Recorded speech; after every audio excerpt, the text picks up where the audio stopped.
সবাইকে সেভার travel network Bangladesh লিমিটেডের পক্ষ থেকে শুভেচ্ছা জানাচ্ছি। আজকে আমরা আলোচনা করব সেভার সিস্টেম থেকে কিভাবে গ্রাফিক্যালি পিএনআর ক্রিয়েট করা যায়, ফেয়ার সেভ করা যায়, ফেয়ার চেক করা যায়, অ্যাভেলেবিলিটি চেক করা যায় এবং docs, email address, phone number add করা যায়। এইসব বিষয় নিয়ে আমরা কথা বলবো। আমরা প্রথমে আমাদের সেভার সিস্টেম ওপেন করার পরে কমান্ড হেল্পার যে অপশনটা আছে, এই অপশনে আমরা একটা ক্লিক করব। ক্লিক করার পর আমরা দেখতে পাচ্ছি যে এখন আমাদের একটা নতুন একটা ইন্টারফেস চলে এসেছে। এখানে আমরা দেখতে পাচ্ছি এয়ার। আমরা এখানে যেটা করব, এয়ার অপশনে ক্লিক করব।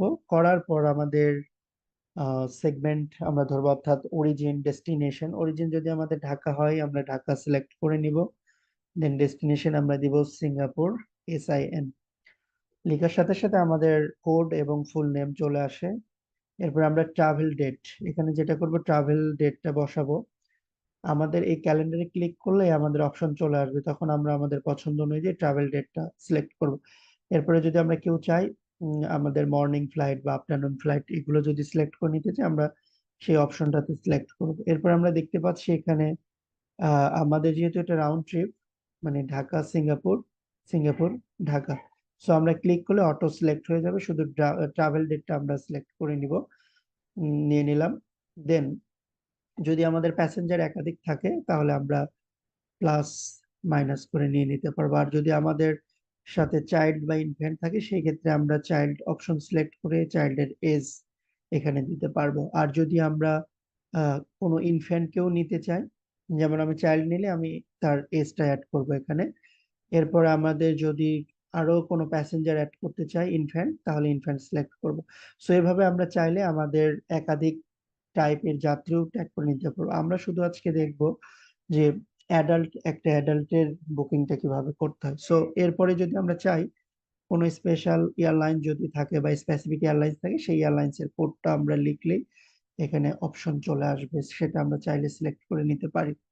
এরপর আমরা দেখতে পাচ্ছি যে এখানে কোন ক্লাসগুলো আমরা সিলেক্ট করে নিতে পারি।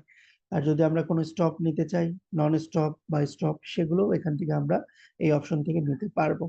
এরপর আমরা যদি মনে করি যে না, আমি দেখবো যে সব ধরনের অ্যাভেলেবিলিটি গুলো চেক করবো, সেক্ষেত্রে আমার কোনো ক্লাসেরও প্রয়োজন নেই সিলেক্ট করা বা এয়ারলাইন সিলেক্ট করার প্রয়োজন নেই। আমরা সব এয়ারফেয়ারে যদি ক্লিক করি, আমরা এখানে দেখতে পাচ্ছি আমাদের যে অ্যাভেলেবিলিটি সেই অপশনটা চলে আসবে। সো এখান থেকে আমরা আমাদের পছন্দ মতো ফ্লাইট পিক করে নিতে পারবো। সো আমরা দেখতে পাচ্ছি যে এখানে অপশনগুলো দেখেন যে চিপেস্ট লেখা আছে, ফাস্টেস্ট লেখা আছে এবং বেস্ট। এখানে তিনটা অপশন। আমি যদি একদম চিপ ক্লাসে নিতে চাই তাহলে চিপেস্ট অপশনে ক্লিক করলে আমাদের সবচেয়ে লোয়েস্ট ফেয়ার গুলো থেকে শুরু করে হায়ার ক্লাস গুলো বা হায়ার ফেয়ার গুলো আসা শুরু করবে। আর যদি আমি টাইমটাকে বেশি প্রাধান্য দিই, ফাস্টেস্টে ক্লিক করলে আমাদের এখানে দেখেন, দেখতে পাচ্ছি যে এখানে সবচেয়ে টাইম কম লাগবে বিমান, এরপর ইউএস বাংলা। এখানে এই অপশনটাতে টাইমটা একটা ম্যাটার। আর বেস্ট অপশন প্রাইস এবং টাইম দুইটাই সাশ্রয়, সেই অনুযায়ী আমরা দেখেন এখানে দেখতে পাচ্ছি এখানে আমাদের অনেকগুলো ফ্লাইট আছে, বিমানে আছে, ইউএস বাংলা, এরকম আমরা যদি কার্সারটা নিচের দিকে নিয়ে যে auto one by one flight গুলো চলে আসবে। সো আমরা আমাদের ক্লায়েন্টদের ডিমান্ড অনুযায়ী আমরা সিট বুক করব। আমি একটা এক্সাম্পল স্বরূপ যেটা করতে চাচ্ছি, বিমানে একটা সিট বুক করব। তার আগে আমি দেখে নিই, দেখেন আমার ফ্লাইটটা বিমান বাংলাদেশ এয়ারলাইন্স, যাওয়ার সময় এই ফ্লাইট নাম্বার, আসার সময় হচ্ছে এটা। এখানে ঢাকা সিঙ্গাপুর, এখানে আমরা দেখতে পাচ্ছি departure time, arrival time, departure city, arrival city. এরপরে দেখেন যে আমার আসার সময় আবার যখন রিটার্ন করব সিঙ্গাপুর ঢাকা, কয়টায় আমরা ব্যাক করবো টাইমটা দেওয়া আছে এবং এরা ঢাকাতে পৌঁছানোর সময় দেওয়া আছে। এই ফ্লাইটটা নন স্টপ ফ্লাইট আমরা এখানে দেখতে পাচ্ছি। এবং ফ্লাইট টাইম মানে ফ্লাইং টাইম আমাদের 4 ঘন্টা 10 মিনিট। এরপরে ক্লাসটা হচ্ছে কিলো ক্লাস। এরপরে যদি আমি এটা বুক করতে চাই, ফেয়ারের উপরে আমি একটা ক্লিক করলে আমার একটা অপশন চলে আসবে। আমি যদি ফেয়ার চেক করার আগে বা ফেয়ারটা সেভ করার আগে যদি রুলস দেখতে চাই, তাহলে আমি এই অ্যারো চিহ্নতে ক্লিক করব। করার পর আমি এখান থেকে রুলস গুলো দেখতে পারবো। আমি যদি যাওয়ারটা দেখতে চাই, প্রথম অপশনে ক্লিক করব। করার পর আমি 16 নাম্বার পেনাল্টি, অর্থাৎ আমাদের পেনাল্টিতেই থাকে যে রিইস্যু চার্জ, রিফান্ড চার্জ কত বা কি কি রেস্ট্রিকশন আছে আমরা এখান থেকে দেখে নেবো। আবার যদি সিঙ্গাপুরেরটা দেখতে চাই, ঠিক এই পর্শনটাতে আমরা ক্লিক করব, এই সেগমেন্টে ক্লিক করার পর আবার ঠিক সিমিলারলি 16 নাম্বার মেনুতে আমরা ক্লিক করব, করার পর আমরা এখানে রুলস রেগুলেশন আমরা দেখে নিতে পারবো।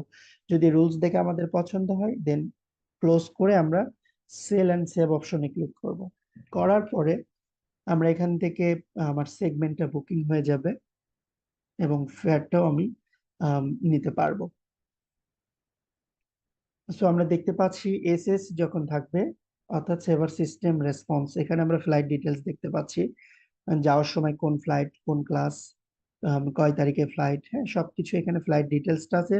পাশাপাশি আমি ভাড়াটাও দেখতে পাচ্ছি যে আমার রাউন্ড ট্রিপের ফেয়ারটা কত। এরপর আমি যেটা করব, এখানে আমাদের যে বক্সটা আছে আইকনিক বক্স, এখানে ক্লিক করব।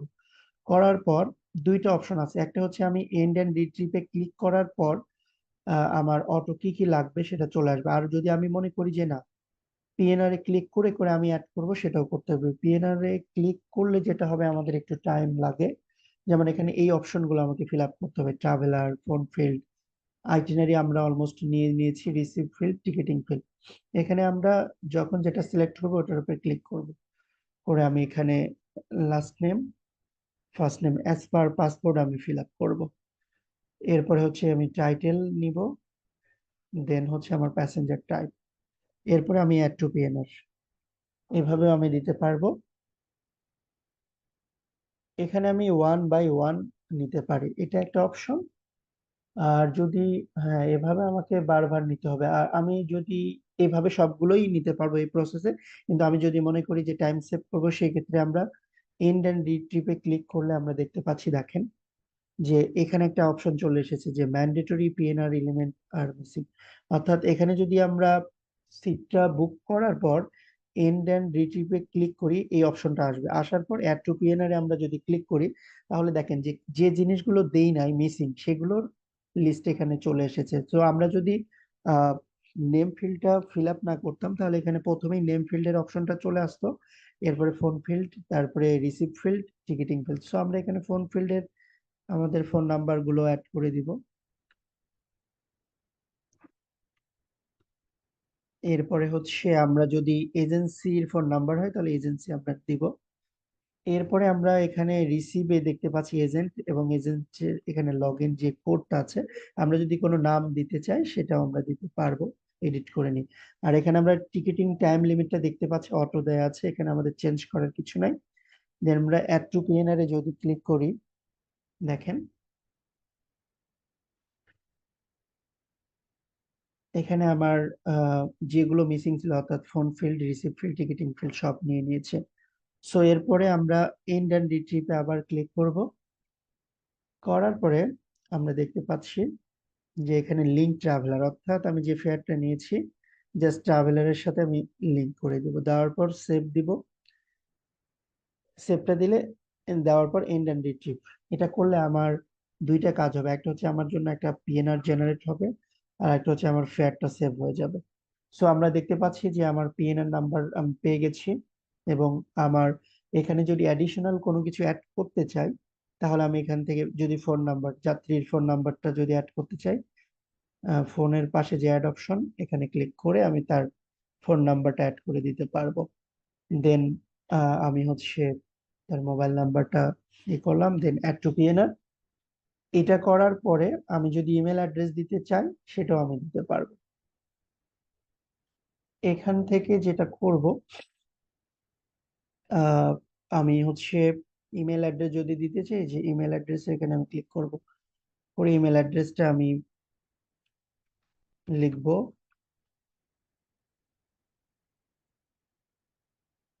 লেখার পরে আমরা যেটা করব যে ট্রাভেলারের সাথে আমরা লিংক করে দিব, দেওয়ার পরে অ্যাড টু পিএনআর।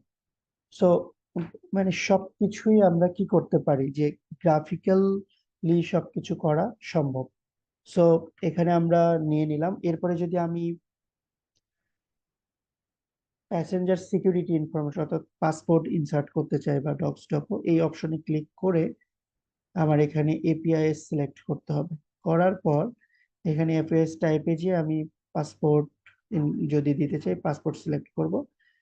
দেন দেন এখান থেকে হচ্ছে আমি আমার পাসপোর্ট ক্লিক করলে দেখেন এরকম একটা পেজ ওপেন হবে।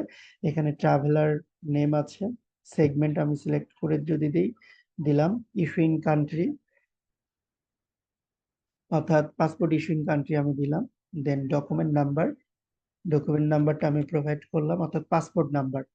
এরপর ন্যাশনালিটি আমি দিলাম, দেওয়ার পর ডেট অফ এক্সপায়ারি এখানে আমি যদি লিখি 33 সাল পর্যন্ত দিলাম। এরপরে যাত্রীর জন্ম তারিখ এখানে অ্যাজ পার পাসপোর্ট এগুলো আমরা ফিল আপ করবো, আমার যাত্রীর জন্ম তারিখ যখন সেই অনুযায়ী। এরপরে এখানে জেন্ডার সিলেক্ট করে নিব, নেওয়ার পর এরপরে last name first name, middle name যদি না থাকে প্রয়োজন নাই, অ্যাড টু পিএনআর করব। করার পর এখন আমি সিম্পলি যেটা করব, ম্যানুয়াল কমান্ড, এখানে আমরা দেখতে পাচ্ছি যে ম্যানুয়াল কমান্ড, এখানে ক্লিক করব, করলে আমার আগেকার ইন্টারফেস আসবে। এখানে জাস্ট রিসিভ ইয়ার আয়ার করব, করলে আমার সবগুলো ইনফরমেশন সেট হয়ে যাবে। আর যদি সেভ না হয় তাহলে আমার আবার আরেকটা অপশন আমি দেখবো যে আমার ফোন নাম্বারটা অ্যাড হয়েছে কিনা। আমরা আগেই দেখেছি স্ক্রিনে যে সাইমultaneous চেঞ্জ লেখাটা এসেছে, এই লেখাটা আসলে অনেক সময় সেভ হয় না। সো সেক্ষেত্রে আমার আবার পিএনআরটা ক্লিক করতে হবে। আমরা ক্লিক করে আমরা চাইলে এখান থেকে যদি গ্রাফিক্যালি দিতে চাই ওই প্রসেসে দিব, আর যদি মনে করি যে না আমরা কমান্ডের মাধ্যমে, অর্থাৎ আমাদের যে কমান্ড অপশন আছে সেই কমান্ড অপশন ব্যবহার করে আমরা মোবাইল নাম্বার গুলো দিতে পারি। যেমন দুই ভাবে আমরা কাজ করতে পারি, একটা সম্পূর্ণ গ্রাফিক্যালেও করতে পারি, আবার সম্পূর্ণ আমরা কোডিং এর মাধ্যমে করতে পারি, অথবা আমরা কিছু কিছু সময় কিছু করলাম গ্রাফিক্যাল, কিছু করলাম কোডে, সেটাও করা সম্ভব। সো আমরা এখান থেকে দেখেন নিলাম। এরপরে যদি আমি আহ, এখান থেকে যদি আমি কি করতে চাই, যদি আমি পাসপোর্ট নাম্বারটা নিতে চাই, এপিআইএস এ ক্লিক করব। এপিআইএস ক্লিক করলে তাহলে আপনাদের দুইটা অপশন জানা থাকলে যেটা হবে, যদি গ্রাফিক্যালি ওখান থেকে আপনার পাসপোর্টটা ইনসার্ট না হয়, আপনি এখান থেকে আবার নিতে পারবেন। সো এখানে আমরা দেখতে পাচ্ছি যে অপশন চলে এসেছে পাসপোর্ট। যখন আমি ইনসার্ট করব, পাসপোর্টটা সিলেক্ট করে কনফার্ম করব, করার পর এখানে দেখেন একটা পেজ ওপেন হচ্ছে। আমরা এখানে আমাদের মতো করে কান্ট্রি কোড, অর্থাৎ কান্ট্রি অফ ইস্যু, যে দেশ থেকে পাসপোর্ট ইস্যু হয়েছে এটা, পাসপোর্ট নাম্বারটা আমরা অ্যাড করব। ন্যাশনালিটি পাসপোর্ট হোল্ডারের আমরা দিলাম। এক্ষেত্রে যেটা হয়, আমাদের কান্ট্রি কোড সাধারণত 2 লেটার হয়। যদি আমরা বিমান বাংলাদেশে বুক করি সেক্ষেত্রে আমরা বিজিডি কান্ট্রি কোড ইউজ করে থাকি। এরপরে ভ্যালিড ডেট বলতে পাসপোর্টের যে মেয়াদ উত্তীর্ণ তারিখ আমরা এখান থেকে সিলেক্ট করে নিতে পারবো, অ্যাজ পার পাসপোর্টে যা থাকবে সেই অনুযায়ী। আর আমরা যদি এখানে যেটা করতে চাই, জন্ম তারিখ, আমরা ইয়ারটা সিলেক্ট করে নিব। নেওয়ার পর ডেট সিলেক্ট করে দেন দেন আমরা হচ্ছে যেটা করব, অ্যাড টু এপিআইএস এ যাব। যাওয়ার পর আমরা দেখেন এইরকম আমরা যে ইনফরমেশন গুলো ইনসার্ট করেছি এখানে দেখাচ্ছি। দেন আমরা সেন্ড অপশনে ক্লিক করব। সেন্ড অপশনে ক্লিক করার পর এটা হচ্ছে এখন আমাদের নিয়ে নিচ্ছে। দেন আহ, আমি এখন ক্লোজ করে সিম্পলি কি করব, রিসিভ করব, ইয়ার করব, আয়ার করব। আমার এখানে দেখেন যে ফোন নাম্বার, ইমেল অ্যাড্রেস এবং পাসপোর্ট ইনফরমেশন যখন অ্যাড হবে ডিসপ্লে P3D চলে আসবে। এরপর আমি ফেয়ারটা লোড করবো WPA। আচ্ছা, আমরা যেহেতু গ্রাফিক্যালি অ্যাভেলেবিলিটি চেক করে ফেয়ার নিয়েছি, সো আমাদের আর ফেয়ার লোড করার প্রয়োজন নেই। আমরা এখানে অটো প্রাইস দেখতে পাচ্ছি, তার মানে ডিসপ্লে PQ দিয়ে আমরা চেক করে নিব যে ফেয়ারটা ঠিক আছে কিনা। ফেয়ারটা যদি ঠিকঠাক থাকে, এরপর যদি আমাদের প্রিন্টার অ্যাসাইন করা থাকে, দেন আমরা সিম্পলি যেটা করব, টিকিটিং অপশনে ক্লিক করব। আমাদের হেল্পার অ্যাপস এর এখানে টিকিটিং অপশনে ক্লিক করার পর এখানে দেখেন আমাদের একটা পেজ ওপেন হবে। এখানে আমরা প্রথমে যেটা করব, প্যাসেঞ্জারকে সিলেক্ট করব এখানে ক্লিক করে। দেন এডিটির পরে ফাঁকা ঘরটাতে ক্লিক করলে এরকম একটা অপশন আসবে, এটা আমরা ট্যাগ করে নিব। ট্যাগ করে নেওয়ার পর কমিশন স্ট্যান্ডার্ড যদি 7% হয় আমরা 7 দিব, আর যদি কমিশন না থাকে তাহলে আমাদের সেটা বিবেচনা রাখতে হবে। দেন হচ্ছে আমরা এখানে এন্ডোর্সমেন্টের ঘরে ইও, এটা সিলেক্ট করে আমরা মনে রাখবো এখানে যতজন প্যাসেঞ্জার থাকবে সিলেক্ট করব, এখানে যে প্রাইজিংটা আমরা ট্যাগ করে দিব ক্লিক করে করে, দেন হচ্ছে কমিশন অ্যামাউন্ট যেটা, সেই কমিশন অ্যামাউন্টটা আমরা নিব। এরপরে এন্ডোর্সমেন্টে ক্লিক করে আমরা যদি ইস্যু টিকেটে ক্লিক করি তাহলে আমরা দেখবো যে আমাদের টিকিটটা ইস্যু হয়েছে। টিকিটটা ইস্যু হয়েছে কিনা আমরা বুঝবো কিভাবে, এখান থেকে বের হয়ে যাওয়ার পর আমরা দেখতে পাচ্ছি যে যদি আমাদের অ্যাকাউন্টিং ডেটা অন করা থাকে আমার টিকিট নাম্বারটা চলে আসবে, এখানে আমি কমিশন কত পেয়েছি কমিশন অ্যামাউন্টটা চলে আসবে, এবং আমার বেস ফেয়ার এবং ট্যাক্স। এরপরে আমি যদি টিকিটটা দেখতে চাই ফুল টিকিট ডিসপ্লে টমি দিয়ে আমি টিকিটটা দেখবো। আর আমি যদি সেলস রিপোর্ট চেক করতে চাই ডিকিউবি ডিসপ্লে দিয়ে আমি সেলস রিপোর্টটা চেক করব। আর যদি আমি টিকিট ইমেজটা ওপেন করে দেখতে চাই তাহলে পিএনআরটা ওপেন করা থাকলে তো ভালো, ডিসপ্লে টি, দেন আমরা উইলিয়াম ইকো টমি রজার ডিসপ্লে, এরপরে টিকেটের লাইন নাম্বার এখানে 2 নাম্বারে আছে 2 দিয়ে এন্টার দিব, দিলে আমরা দেখতে পাচ্ছি যে আমাদের টিকেটের স্ট্যাটাস। সো আমরা এইভাবেই একটা টিকিট গ্রাফিক্যাল মেথডে বা গ্রাফিক্যাল ভার্সনে সিট অ্যাভেলেবিলিটি থেকে শুরু করে নেম ইনসার্ট ফোন ফিল অন্যান্য বিষয় আমরা অ্যাড করে একটা পূর্ণাঙ্গ টিকিট গ্রাফিক্যাল মাধ্যমে করতে পারি। সো এরপরে যদি আমরা এই টিকিটটা মেইল করতে চাই আমরা সিম্পলি যেটা করব, পিটার ইকো ক্রস অফ লরেন্স এইটা একটা অপশন, অথবা আমি দেখাচ্ছি যেটা, যেমন আমার এখানে অপশন সেভ করা আছে, এখানে যদি আমি ক্লিক করি প্রথমে যেটা করতে হবে Peter eco cross of Lawrence, এরপর email address, then cross of Lawrence enter, এরপর রিসিভ এন্টার ইএমটিআর, এটা দিলে আমাদের একটা টিকেটটা ইমেলে চলে যাবে। আর একটা যদি যেটা করি সেটা হচ্ছে ডকুমেন্টস এন্ড মেসেজিং থেকে, সেই ক্ষেত্রে আমাদের যেটা করতে হবে প্লে বাটনে ক্লিক করে ডকুমেন্ট এন্ড মেসেজিং এ ক্লিক করব, করার পর এখান থেকে ইনক্লুড সেন্ডার, এখানে আমাদের আইটিনারি সেট করা আছে, সো ইনক্লুড সেন্ডারে ক্লিক করে আমি এখানে জাস্ট এই জায়গাটাতে পরিবর্তন করব video@, সেভার সেভার.com, এটা আমাদের সবসময় ফিক্স থাকবে।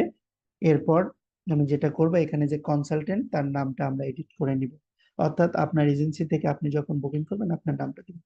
এরপরে যে ইমেলে পাঠাবেন সেই ইমেল নাম্বারটা নিয়ে জাস্ট সেন্ড করলে আমার ইমেলটা এভাবেও চলে যাবে। সো আমাদের এই টিউটোরিয়ালটিতে যেটা করা হয়েছে মূলত গ্রাফিক্যাল মেথডে কিভাবে সেভার থেকে আমরা কাজ করব। সবাইকে সেভার বাংলাদেশের পক্ষ থেকে ধন্যবাদ জানিয়ে আজকের টিউটোরিয়ালটি শেষ করছি।